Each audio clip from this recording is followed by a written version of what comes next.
વીરડા વાજડી અને વડ વાજડી વચ્ચે ન્યારી નદી આવેલી છે અને સામે તમે બાલાજી ફેક્ટરી જોઈ રહ્યા છો. એની સામે આ ગાંડી વેલનો ખૂબ જ ત્રાસ છે. જો આ અત્યારે કાંઈ પણ પ્રશ્નો પૂછવામાં નહીં આવે તંત્રને તો આ ગાંડી વેલ આપણા રાજકોટની ન્યારી ડેમમાં પણ પ્રસરી જશે. અને એકવાર આ ગાંડી વેલ પ્રસરાઈ જશે પછી કોઈ પણ ઉકેલ આ ગાંડી વેલનો નથી. કેમ કે આ ગાંડી વેલ ખૂબ જ પાણી પીવે છે અને મચ્છરનો પણ એટલો ત્રાસ છે. આગળ હાલતા કોઈ પણ પગલાઓ નહીં લેવામાં આવે ને તો આ જ વેલ આપણી ન્યારી ડેમમાં પણ પહોંચી જશે અને ત્યાંથી કાઢવું ખૂબ જ મુશ્કેલ રહેશે.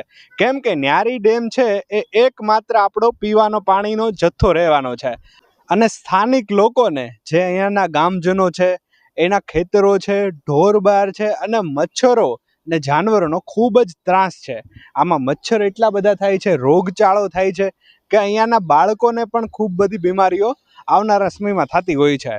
એના કારણે તંત્રને એક જ સવાલ છે કે આ અત્યારે નહીં કાઢવામાં આવે ને તો આનો ઉકેલ શું કરશે? વેલનો બહુ અતિ ત્રાસ છે. મચ્છર બહુ છે, માલ ઢોર કોઈ એમાં જઈ શકતું નથી, માછલાઓ પણ બહુ મરે છે અને અતિ પ્રદૂષણ છે. રાત્રે તો અહીંથી નીકળાતું નથી, એટલું પ્રદૂષણ થાય છે કે એના માટે કોઈક તંત્રને કોઈક ઉકેલ કરો તો સારું કહેવાય. આ બાકી તો હવે ભોગવી છીએ અમે, પણ ભોગવવું પડે, બીજું શું કરવું આમાં અમે. તમે કોઈ તંત્રને જાણ કરો, કોઈ મદદ તમે માંગી છે આજ પહેલા, કઈ અરજીઓ કરે છે વગેરે? ઘણી વખત તો રજૂઆત કરવા છતાં આનો ઉકેલ આવતો નથી. હવે આના માટે શું કરવાનું? કારણ કે ન્યારી ડેમ છે એ આપણો પાણી પુરવઠાનો સારો એવો સંગ્રહ છે ને, પણ મીઠા પાણીનો. અને આગળ હાલતા આ ગાંડી વેલ જો વધતી જશે ને ન્યારી ડેમમાં એકવાર પહોંચી જશે ને પછી એને ત્યાંથી હટાવવી ખૂબ જ મુશ્કેલ પડશે.